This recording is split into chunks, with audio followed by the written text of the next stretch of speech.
you're most welcome to APM online classes. Now we discuss to some Indian writers.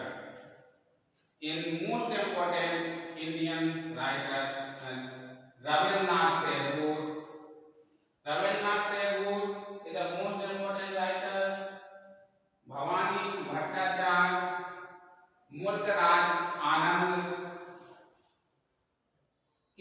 Narayan, R. K. Narayan, Sarojini Naidu are some most important Indian writers who have great work in English writing and other fields.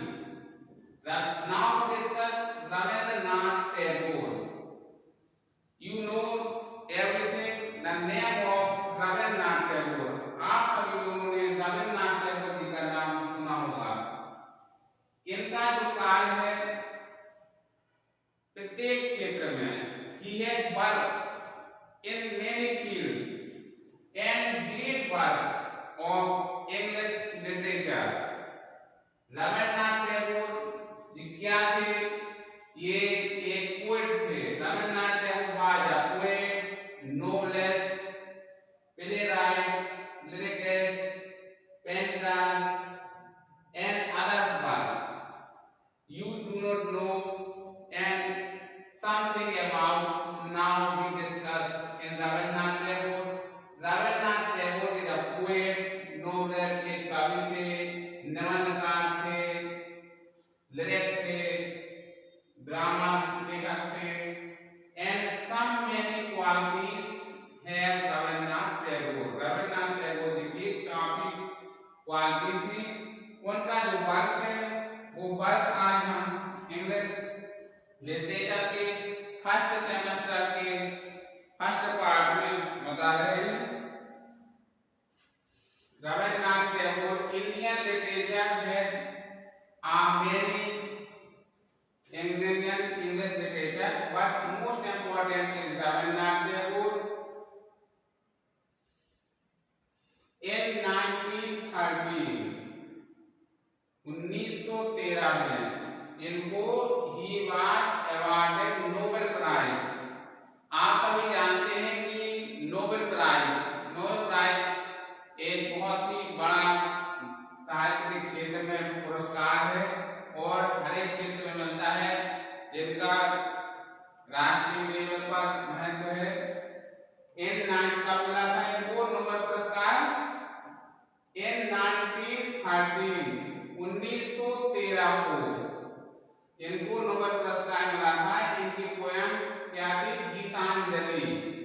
तो आपके जो course में है जो short answer आते हैं या objective answer आते हैं, उनके कई आधार पर क्वेश्चन पूछ सकते हैं कि रविन्द्रनाथ टैगोर जी को नोबेल पुरस्कार किस वर्ष मिला था। तो आपका जो आंसर होगा वो होगा 1913। क्या होना चाहिए? 1913। इस वर्ष रविन्द्रनाथ टैगोर जी को क्या मिला था? नोबेल पुरस्कार, नोबेल प्राइज। तो अगर आपका ऑब्जेक्टिव में क्वेश्चन आ रहा है कि नोबेल प्राइज कब मिला था रविन्द्रनाथ टैगोर जी को, तो ये मिला था 1913 को। और इनका जो वर्क है गीतांजलि, क्या वर्क है? गीतांजलि। इस वर्क को आप याद कर लीजिए, गीतांजलि। तो किस कारण मिला था? गीतांजलि मिला था। इसका ईयर है 1913 और क्या मिला था? Nobel prize. अब तो आपके माइंड में आ गया होगा बच्चों नोबेल प्राइज। तो इसमें हम 3 टाइप से क्वेश्चन कर सकते हैं कि सबसे पहले क्वेश्चन हो रहा है कि रविन्द्रनाथ टैगोर जी जो हैं इनको नोबेल प्राइज किस वर्ष मिला था। तो क्वेश्चन इस टाइप से आ सकता है, in which years Rabindranath Tagore got Nobel prize. तो योर आंसर विल बी 1913। तो आपका आंसर क्या होगा 1913, 1913। ये हो गया आपका फर्स्ट टाइप से। इसके बाद सेकंड टाइप से आपका जो क्वेश्चन का आंसर हो सकता है या क्वेश्चन हो सकता है वो होगा कि which prize get Rabindranath Tagore. तो आपको लिखना है, क्या लिखोगे आप, नोबेल प्राइज।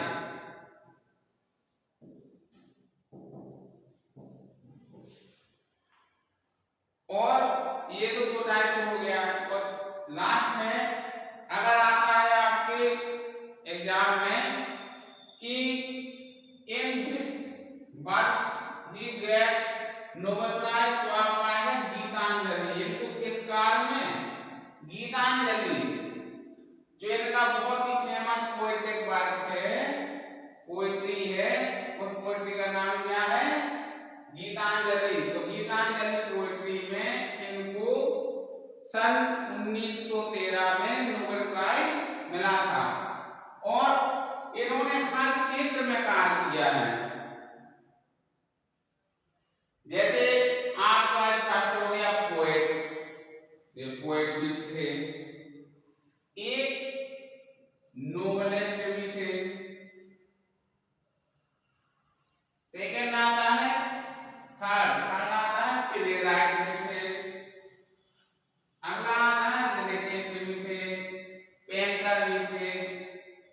और इन्होंने लगभग हर क्षेत्र में कार्य किया है। तो आपका ये हो गया कि 1913 में इनकी जो पोएट्री थी गीतांजलि, उसमें इनको प्राइज मिला है। कौन सा प्राइज मिला है, Nobel prize. You keep in your mind that Rabindranath Tagore got Nobel Prize in 1913 in the poem of Gitanjali. Now we discuss about this playwright and some work of Rabindranath Tagore. He writes short stories. You know short stories.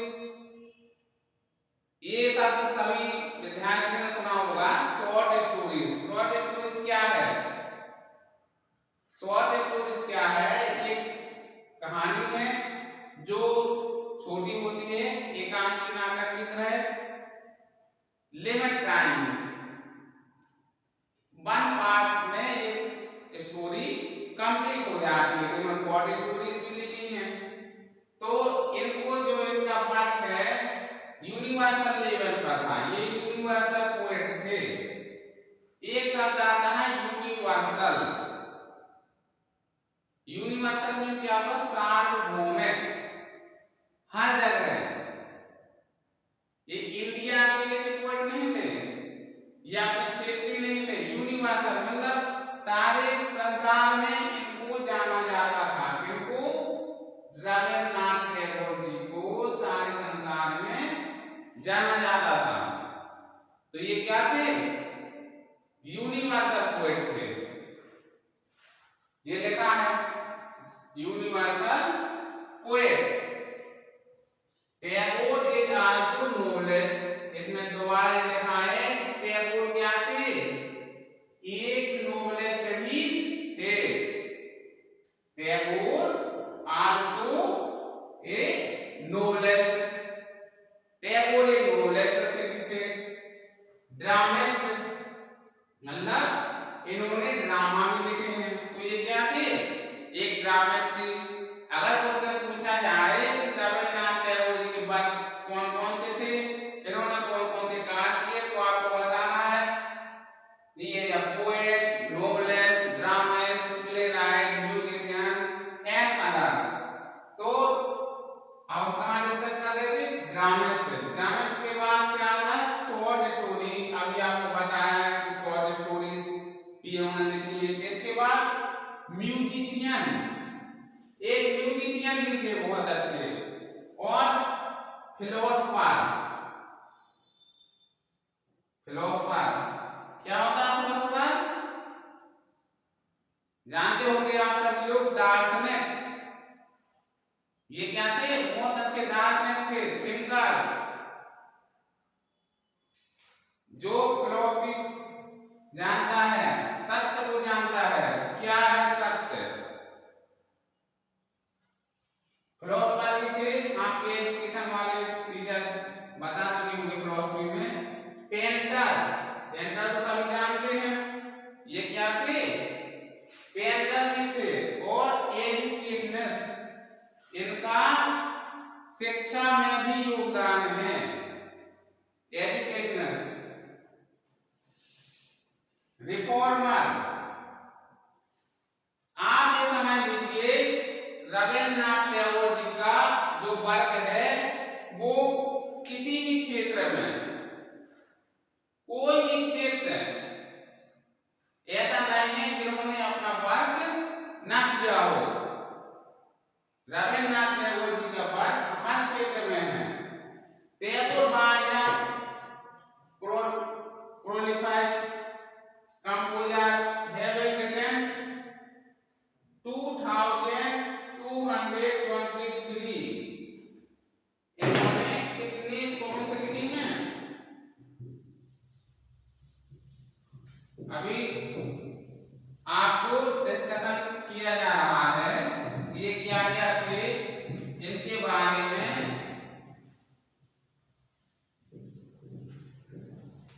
तो आपको पता चल गया कि ये philosopher थे, thinker थे। इनके जीवन के बारे में हमारी चीज देखना है। इन्होंने कितने सॉन्ग लिखे? 2230। क्या लिखे? सॉन्ग्स। तो इतने इन्होंने सॉन्ग्स लिखे हैं। इन्होंने रविन्द्रनाथ टैगोर जी ने, रविन्द्रनाथ टैगोर जी का जो वर्क है बहुत ही महत्वपूर्ण है। इन्होंने 84 स्टोरीज लिखी हैं। कितनी?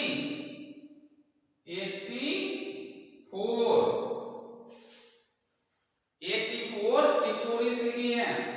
ये एक ऐसे ग्रेट पर्सन थे रविन्द्रनाथ टैगोर जी जिन्होंने हर क्षेत्र में कार्य किया है। कोई भी क्षेत्र ऐसा नहीं है जिसमें इन्होंने कार्य नहीं किया हो। रविन्द्रनाथ टैगोर जी के बारे में हमने आपको इतना काफी बताया है और आपको इसके बारे में और डिस्कशन भी करना है। तो जैसे आपने जो बीए फर्स्ट ईयर के फर्स्ट सेमेस्टर में जो भी इंग्लिश राइटर्स हैं उन सभी के बारे में, जैसा हम हिंदी साहित्य में जीवनी पढ़ते हैं वैसे ही इनका भी वर्क पढ़ना है हमको। क्योंकि जो भी हमारे एग्जाम में जो भी क्वेश्चन आएंगे इसी आधार पर आएंगे, चाहे शॉर्ट आंसर आए, लॉन्ग आंसर आए या ऑब्जेक्टिव आए। हमने आपको डिस्कस भी किया है कि कोई भी पोएट है, कोई भी थिंकर है, कोई भी इंग्लिश राइटर है, तो उसके सबसे पहले हमको क्या पढ़ना है? उसके जीवन के बारे में, उसका जीवन परिचय, वो क्या था, उसका क्या योगदान है हमारे अंग्रेजी साहित्य में। तो आप सभी ने अभी देखा है, पहले हमने एक क्लास को ली थी, उसमें आपको बताया था कि अंग्रेजी की शुरुआत, अंग्रेजी भाषा कहाँ से आई। क्योंकि जो इंग्लिश है वो हमारी लैंग्वेज नहीं है। तो आपने पढ़ा था कि जब भारत में ईस्ट इंडिया कंपनी, कौन सी company? East India company, East India company Bharat में आई तो उनको अपने कार्य करने के लिए, जो कंपनी का जो कार्य है, या आप ये समझिए कि जो उनके अधिकारी हैं उनको इंडिया के लोगों से बातचीत करने के लिए एक माध्यम की जरूरत पड़ी। हम किसी से डिस्कशन करेंगे तो आप बताइए किस भाषा में करेंगे? जो हमको आती है। उनको क्या आती थी? कौन सी भाषा? इंग्लिश। जो हमारे यहाँ उनको नहीं आती थी। तो उन्होंने सबसे पहले भारत में इंग्लिश भाषा का प्रचार प्रसार करने के लिए स्कूल खोले। क्या खोले? स्कूल। और वहां पर इंग्लिश की पढ़ाई प्रारंभ की। तो सबसे पहले, इसके पहले वास्को डी गामा आया था इंडिया, वो हमने आपको बताया था। वास्को डी गामा इंडिया किस रास्ते से आया था? अगर आप पहले क्लास अटेंड की हो तो आपको जानकारी होगी। वो आया था सी रूट से। किस रूट से? सी, समुद्र के रास्ते से। But in this time the English language was not success. English language सफल नहीं हुई क्योंकि उस समय एटमॉस्फेयर नहीं था, ज्यादा लोग इंग्लिश के जानने वाले नहीं थे। लेकिन जब मुगल शासन का पतन हुआ, मुगल शासन के पतन के पश्चात भारत में जब ईस्ट इंडिया कंपनी आई, ईसाई मिशनरीज आई। ईसाई मिशनरीज ने अपने धर्म का प्रचार करने के लिए और अपने कार्य को करने के लिए, कंपनी कार्य को सहयोग देने के लिए क्या किया? इंग्लिश को आगे बढ़ाया, इंग्लिश भाषा को। तो यहां से आपकी जो इंग्लिश भाषा प्रारंभ हो गई। जब उन्होंने इंग्लिश भाषा को आगे बढ़ाया तो हमारे भारत में भी ऐसे विद्वान थे जिन्होंने इंग्लिश को सीखा। तो उन विद्वानों में एक महान विद्वान का नाम आता है रविंद्रनाथ टैगोर।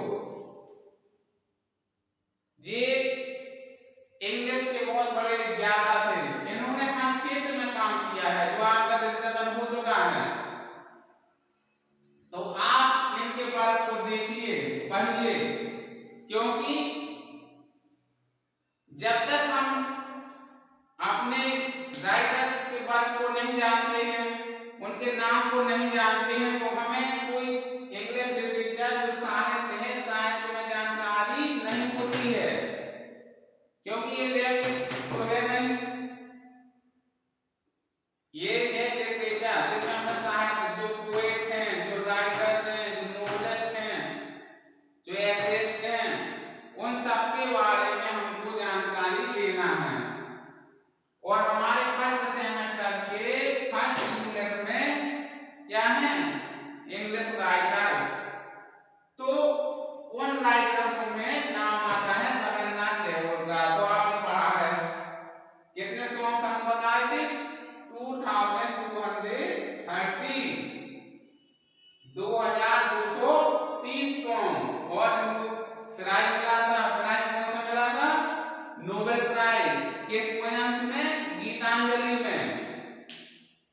तो इस प्रकार इनका जो कार्य है, इस कार्य को आप लोगों को देखना है, पढ़ना है, क्योंकि जो भी आपके सिलेबस में है उसके बारे में हमें सही जानकारी होना चाहिए। उसी आधार पर, उसी पैटर्न पर आपका जो क्वेश्चन आंसर पेपर्स में वो आता है। जैसे इसमें कुछ शॉर्ट आंसर भी आते हैं, तो उन शॉर्ट आंसर की जानकारी, जैसे इसमें एक क्वेश्चन है, how did English literature come to India. एक क्वेश्चन आया है फर्स्ट क्वेश्चन से, how did English literature come to India. अब आप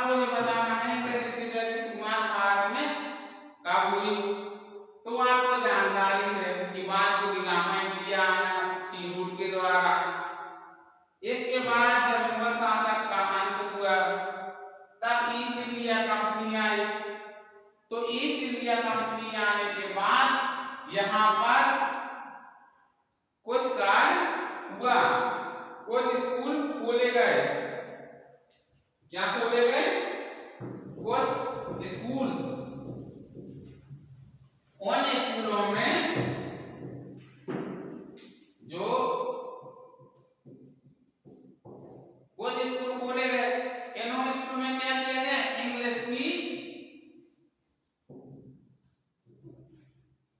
इंग्लिश की पढ़ाई प्रारंभ हुई। तो कुछ लोगों के जो बच्चे थे उनको इंग्लिश पढ़ाए गए। क्यों?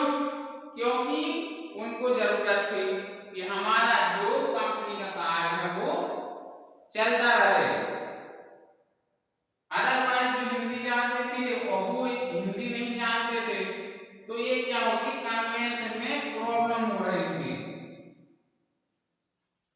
कि वार्तालाप संप्रेषण कैसे हो। तो इसलिए उनको आवश्यकता थी कि हम इंग्लिश की जानकारी